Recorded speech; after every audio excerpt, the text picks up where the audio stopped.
गुरु तुम हो ज्ञानी ज्ञान के दाता, मुनि गुरुवर को करके प्रणाम गाऊं मैं, ध्याऊं मैं सुबह शाम।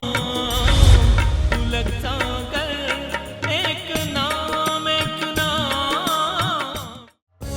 इस कार्यक्रम के प्रसारण पुण्यार्जक परिवार हैं श्री सुधाकर जी अग्रवाल, जितेंद्र कुमार सुधाकर जी अग्रवाल, ट्रस्टी जिन शरणम तीर्थ, संरक्षक पुलक मंच परिवार श्री रामपुर, सौभाग्यवती प्रिया जितेंद्र कुमार अग्रवाल, अध्यक्षा पुलक मंच परिवार श्री रामपुर, राष्ट्रीय शिक्षा मंत्री पुलक मंच परिवार, संयोजिका जिन शरणम छात्रावास, अध्यक्षा आचार्य शांति सागर पाठशाला श्री रामपुर, कुमारी समृद्धि चिरंजीव सार्थक अग्रवाल परिवार श्री रामपुर, जैन एग्रो इंडस्ट्रीज, निर्माता कॉटन सीड ऑयल और एग्रो उत्पाद, plot number A180, MIDC Shri Rampur, जिला अहमदनगर, महाराष्ट्र।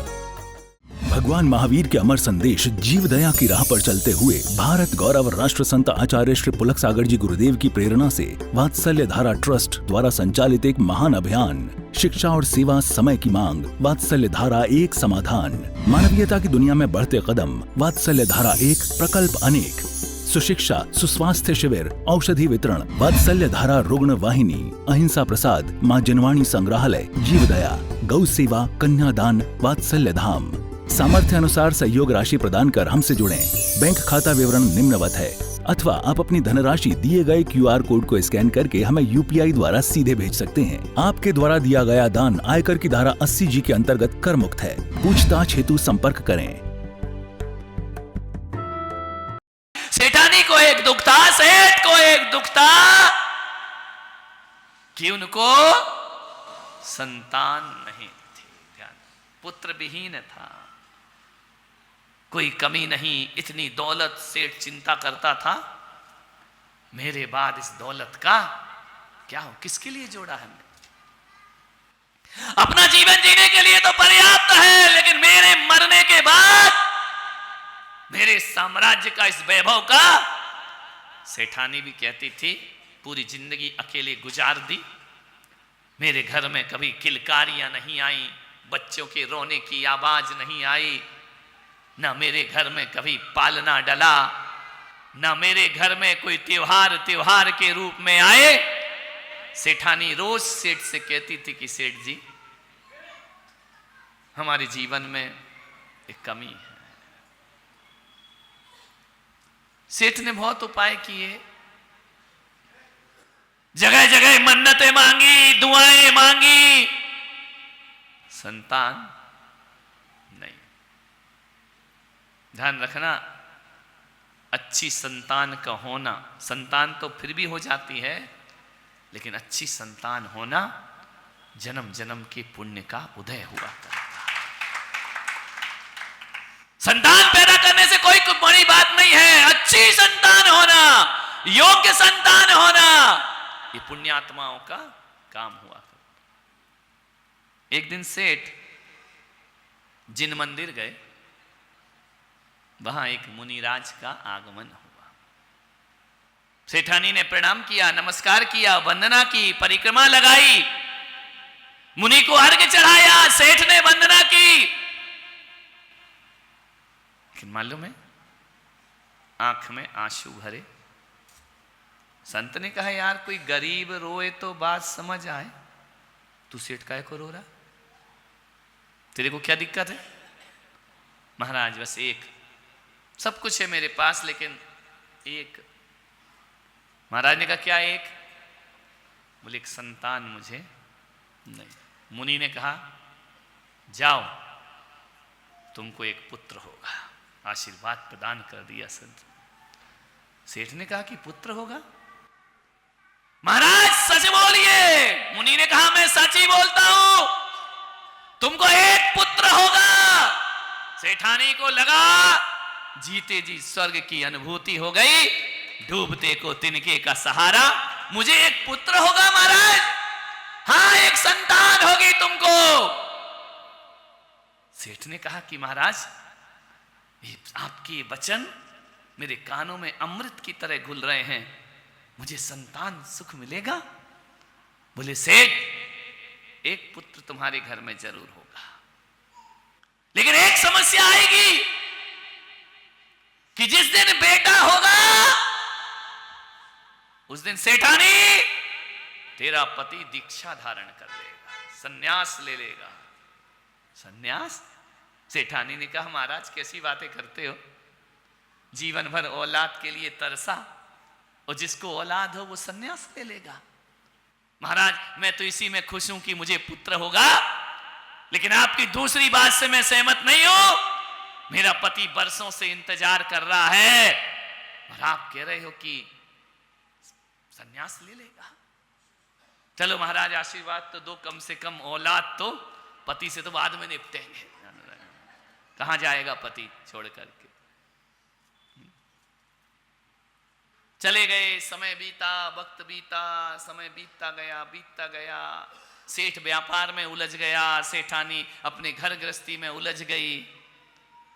एक दिन पता चला कि सेठ अपने व्यापार में लगा है, व्यापार बढ़ाने में, और यहां सेठानी गर्भवती हो जाती है। गूढ़ गर्भ जानते, जिसमें उदर वृद्धि नहीं होती है। तीर्थंकर की माता को गूढ़ गर्भ होता है, ध्यान रखना। उनके पेट की सलवटें मिटती नहीं है, 9 महीने भगवान गर्भ में रहा करते। वो तीर्थंकर की मां नहीं थी, लेकिन गूढ़ गर्भ हुआ उससे। सेठानी ने कहा कि यदि सेठ को पता चला गर्भ हो गया, इसका मतलब महाराज की बातें तो सच हैं, और ये भी सच हो गई कि वो सन्यास ले लेंगे, तो मेरा तो जीना ही बेकार हो जाएगा। उसने कहा ये चर्चा नहीं करना, किसी को नहीं बताना है, ये गुप्त गर्भ मुझे हुआ है, इसकी भनक सेठ जी को पढ़ना नहीं चाहिए। समय देखो, किस्मत देखो कहां जाती है। बड़ी सुंदर कहानी है। सेठ बाहर गए व्यापार को, यहां सेठानी के समय बीता, वक्त बीता। 1 माह, 2 माह, 3 माह, 8 माह, 9 माह। अब सेठानी ने कहा दासियों से, मैं नीचे तलघर में रहूंगी, बेसमेंट में, वहां कोई प्रवेश ना करे। किसी को नहीं बताया उसने। एक दासी थी बस, उसकी सेविका विश्वासपात, और रानी सेठानी को उस तलघर में एक बच्चे को जन्म दे दिया। रुधिर के वस्त्र लेकर दासी तालाब में धो रही है, उधर से सेठ जी का आना हो गया। तकदीर देखो, किस्मत देखो। सेठ ने कहा ये तो मेरी सेठानी की दासी है, ये कैसे कपड़े धो रही है। उसे बुलाया कि क्या करती है, ये वस्त्र कैसे धो रही है। बोले सेठ जी मुबारक हो। सेठ ने कहा मुबारक हो, ऐसा क्या मुबारक हो। बोले सेठ जी उसको तो इनाम का लालच था कि इनाम मिलेगा मुझे, सेठ मुझे इनाम देंगे। जैसे ही देखा, सेठ ने कहा कि बोल ये क्या कर रही है, ये वस्त्र क्यों धो रही है रुधिर के। उसने कहा सेठ जी आपको पुत्र की प्राप्ति हुई है। पुत्र की प्राप्ति अचानक कैसे पुत्र हो गया, क्योंकि सेठानी ने तो उससे छिपा के रख। पुत्र कैसे हो गया। बोले सेठ जी हो गया, चलो घर पुत्र दिखाती हूं तुम्हें। घर गई, दौड़ी दौड़ी सेठ जी के पास, सेठानी के पास गई कि सेठ जी आए, सेठ जी आए, सेठ जी आए। सेठानी ने कहा चुप रहे, आवाज नहीं कर। बोले नहीं मैंने तो बता दिया सेठ। क्या बता दिया कि मेरे घर में आपको पुत्र की। सेठ ने देखा, जैसे ही आया नीचे, सेठानी को पुत्र हुआ। मेरे साथ छल, मेरे साथ धोखा, मेरा पुत्र मुझे ही ज्ञान नहीं, मेरे साथ मायाचारी, मेरे साथ छल कपट किया। जिस सेठानी को जान से ज्यादा चाहता था, उसने कहा तू मेरी पत्नी होने के लायक, तूने इतना बड़ा राज मुझसे छुपाया। सेठानी समझ गई गड़बड़ होने वाला है। सेठ ने कहा धिक्कार इस संसार को, बेकार ये संसार। और उसने बच्चे के माथे पर तिलक किया और जाकर के सन्यास और दीक्षा धारण कर ली। मेरे साथ इतना बड़ा धोखा, इतना बड़ा छल, घर की पत्नी ही छल करेगी, जिसने 7 जन्मों की कसमें खाई हैं, पत्नी ने धोखा दिया। एक बात याद रखना चीतरी वालों, जिंदगी जब भी हारती है तो दूसरों से नहीं, जिंदगी जब भी हारती है अपने लोगों से हारा करती है। कितना भी बड़ा शहंशाह क्यों ना हो, आदमी यदि परास्त होता है तो अपने घर के लोगों से परास्त हुआ करता है। अरे दिल के छाले झुलसते हैं सीने के दाग से, वो घर को आग लगती है घर के चिराग। अपना ही दिया अपना घर जलाता है, ध्यान रखना है, कोई और जलाता नहीं। इसलिए कितनी अच्छी परंपरा है, जब कोई मर जाता है ना तो उसका अग्नि संस्कार होता है, उसे क्या कह दिया जाता है कि दाग देने जा रहा है। दाग यानी यहां क्या बोलते, दागी बोलते ना। हाँ, तो मैंने आगे या दाग, दाग देने जा रहा है। और मालूम है दाग कौन देता है? बोलो, पड़ोसी, रिश्तेदार, मोहल्ले वाले, छोटा बेटा या बड़ा बेटा? बड़े से क्यों दाग दिलाया जाता, छोटे से क्यों नहीं? क्योंकि जब घर में पहली संतान आती है ना, उस पे प्यार ज्यादा हुआ करता है, उस पे मनुहार ज्यादा हुआ करता है। जो दाग दिया जाता है बड़े बेटे से दिलाया जाता है। मान्यवर, दाग में जो दाग देगा वही दाग देता है, जो सगा होता है वो दगा भी वही देता है जो सगा हुआ करता है। उससे आग लगवाई जाती। देख, ज्यादा बेटा बेटा मत करना, जिस बेटे के लिए रात दिन तूने एक किए हैं, अंत समय वही तुझे फूंक फांक के वापिस आ जाएगा। ध्यान रख। सेठ ने कहा पत्नी धोखा दे रही। मालूम है तुम्हें, जितने भी अत्याचार हुए हैं दूसरों से नहीं हुए। मीरा को जहर किसने दिया? पड़ोसी ने या राणा ने? बोलो, देवर ने दिया ना मीरा को जहर। अपने घर के थे या दूसरों के थे? राम को वनवास किसने दिया? बोलो, पड़ोसी ने या घर के लोगों ने? बोलिए, घर के लोगों ने। अंजना को दोष लगा के किसने निकाला?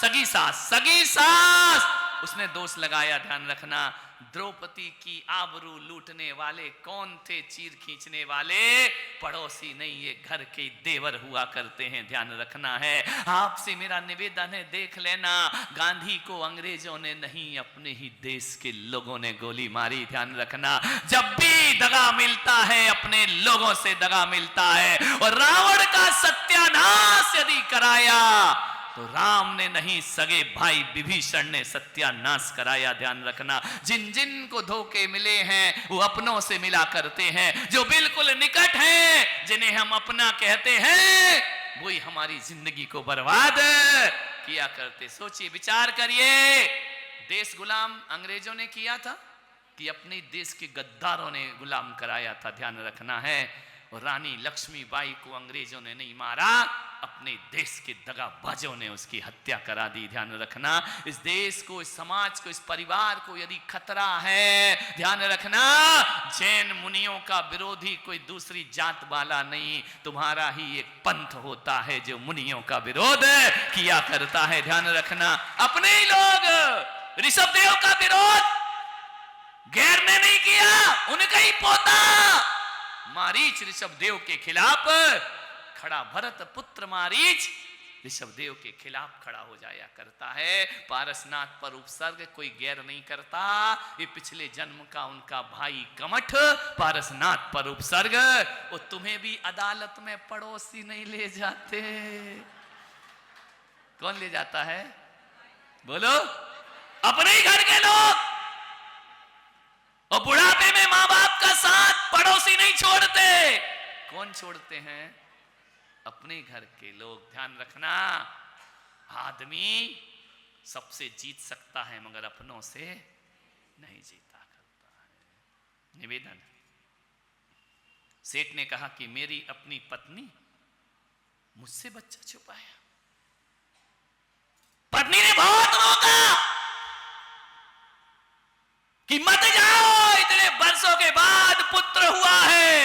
सेठ ने कहा पुत्र तो हुआ है, लेकिन इस पुत्र ने मेरी आंखें खोल दी, मेरा स्वार्थ की पट्टी हटा दी कि जिस पत्नी को प्राण से प्यारा समझता था उसने मेरे साथ छल किया। ध्यान रखा, त्यागता हूं ऐसी पत्नी को। परम पूज्य भारत गौरव राष्ट्र संत मनोज्ञाचार्य 108 पुलक सागर जी महाराज के मंगल आशीर्वाद से जिन शरणम छात्रावास एडमिशन ओपन। संस्कार, शिक्षा और सुरक्षा का संगम जिन शरणम छात्रावास। आप सभी को हर्ष के साथ सूचित किया जाता है कि जिन शरणम छात्रावास में शैक्षणिक वर्ष 2026 हेतु प्रवेश प्रारंभ हो चुके हैं। बोधार इंटरनेशनल स्कूल वापी में गुणवत्तापूर्ण शिक्षा के साथ साथ जिन शरणम छात्रावास में बच्चों को उत्तम संस्कार, अनुशासन एवं सुरक्षित वातावरण प्रदान किया जाता है। तभी तो प्रत्येक वर्ष हजारों बच्चे प्रवेश हेतु आवेदन भरते हैं। तो शीघ्र करें। जिन शरणम छात्रावास, प्रमुख विशेषताएं।